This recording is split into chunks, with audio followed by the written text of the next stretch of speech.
Okay, we're back. Parang walang sakit. Meron tayong bagong tips for today.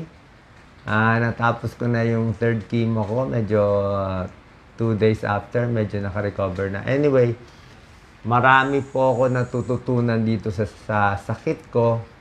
Kahit ang sakit nyo, cancer o anuman, heart disease, stroke, napakahalaga talaga yung normal na process ng katawan natin gumagana. Simpleng-simple lang. Kain, digestion, tae. Pagdumi, kailangan kung kaya nyo nga ma-regular kayo na araw-araw, every 2 days. Yan lang ang payo nung doktor ko sa akin dito. Sabi niya, I don't care, sabi nung Singapore doctor ko, I don't care how you remove your feces, your poop, you just poop it all. Itain mo daw lahat yan. Araw-araw, itain mo lahat yan. Kasi dapat malabas mo lahat yung tae. Kasi biro mo yung naiimbak na tae sa katawan natin. O baka maging cancer yun, didikit yun sa bituka, nakaipon dyan, namamaho, nabubulok, nasisira. Diba? So, yun ang ginagawa. So, paano gagawin natin? First, paggising sa umaga, titimbang muna. Kailangan alam mo yung timbang mo baka mamaya over ka na puro tae na.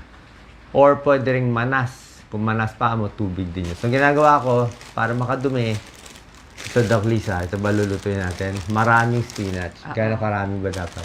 Okay. Marami pong mga berdeng gulay na pwede natin kainin. Katulad ng kulitis, spinach sa English, water spinach, kangkong. Pwede din po ang repolyo, pechay.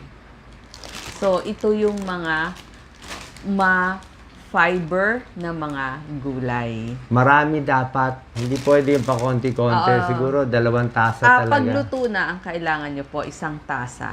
Or more. So, hindi yung ilang pirasong dahon lang. So, 1 serving sa luto, 1 tasa na po yun. So, 1 tasa sa tanghali, 1 tasa sa gabi.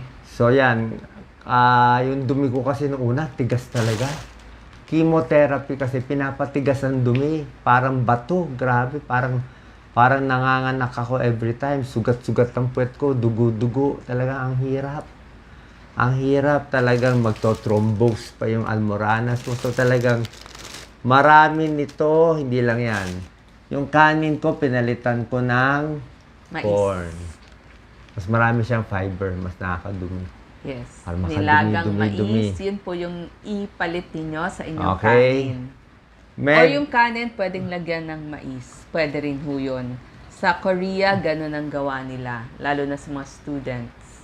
Yung iba nag-enema, pwede kung kaya nyo mag-enema. Labatiba, pero Tagalog. minsan masakit Kung hindi kayo marunong, masusugat pa. O baka sa hindi marunong, mabutas pa yung bituka. Ito pa isa, prune juice. Isa. Yes.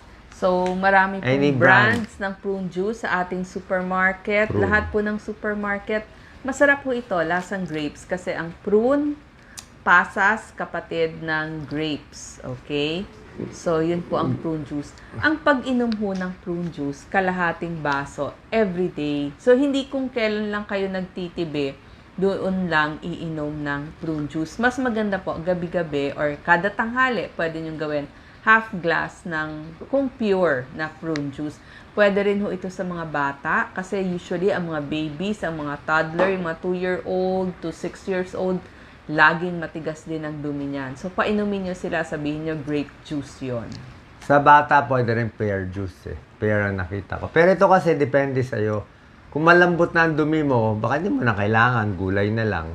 Yes. Pero ako kasi nakakimo Pampatigas yung mga doxorubicin ko, cisplatin So, minsan, bukod sa gamot na iniinom ko pa, dinadagdagan ko konti. Kasi pag tumigas na siya, lumambot na ngayon, papunta na ulit siya sa matigas. So, inuunahan ko na.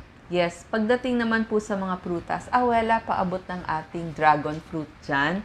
So, yung pong mga letter P na prutas, papaya, alam ko medyo mahal ang peras.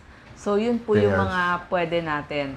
Papaya, peras, carrots, pwede din. At sabi ng doctor namin, maganda po ang dragon fruit. Yan. So, maraming dragon fruit sa atin. Maganda ho itong pangpalabas ng dumi sa mga nagtitibi o constipated. Pero ang sabi nila, meron daw silang Singapore secret. Ito lang daw yung dragon fruit na effective. Yung yellow, ang labas, puti yung loob. Ewan ko kung makakahanap tayo. Pero alam ko yung ordinary dragon Yes. fruit natin, yung pula, yung puti, okay na rin naman. Apo, yung puti sa loob, okay din. Pula sa loob, okay din. Kasi nabasa rin po sa mga studies, sa mga pag-aaral, 20 years ago, nakita na nila yung dragon fruit bagay po sa mga may cancer o dun sa mga may sakit.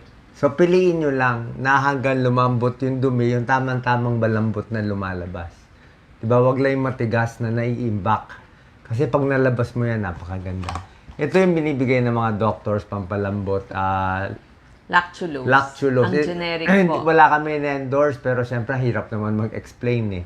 Diba? Kung naswertihan yung product, yun na nabanggit ko. Ang kilala yung Dufalac. Pero any product you want, pwede. So, pag inom nitong lactulose, it's around, ako binigay sa akin, mataas eh.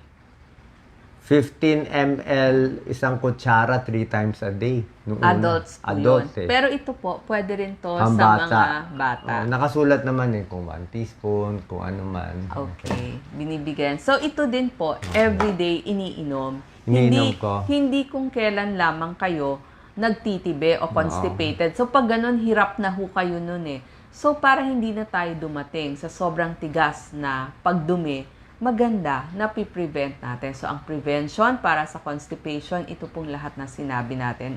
At syempre, Hindi lang to constipation eh. Feeling ko malaki natanggal yung cancer ko dito eh.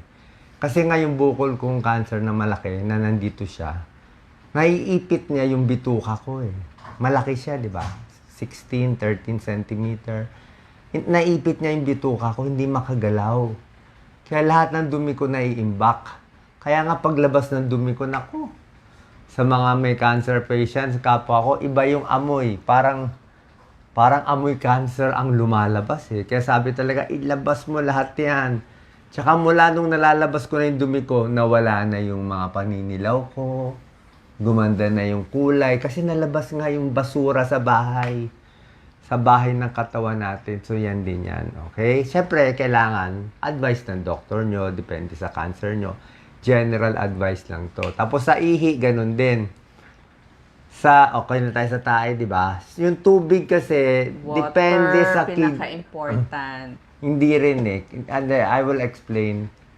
Dati pinapainom ko kayo 8 to 10 glasses of water. Ang problema, kung may sira namang kidneys nyo, magmamanas din kayo, hindi rin kaya. So, magagawa mo lang, kung may sakit 8 to 10 glasses, pero may kasabay na gamot eh, na hindi nila magagawa on their own. May kasabay akong Lasix tsaka Aldactone. So, pag uminom ako ng tubig, meron akong pampaihi. Meron pa ako ininom na pampaihi para lumabas siya. So, pag nagmamanas kayo, average water lang, 6 glasses. Hindi rin pwede sobra dami. Pero yung pagdumi, yun lang po nabibigay natin tip. Yes, Doc Lisa? Yes, pero dun po sa mga bata na makikita ng nanay, laging matigas ang dumi. Para po hindi kayo magka-almoranas kasi napakaraming tao may almoranas. Huwag ho natin patigasin yung tae natin. So, kailangan laging malambot yun. So, bata pa lang inumpisa na. So, syempre, tamang dami ng tubig. So, yung mga kids, papainumin niyo palagi ng tubig.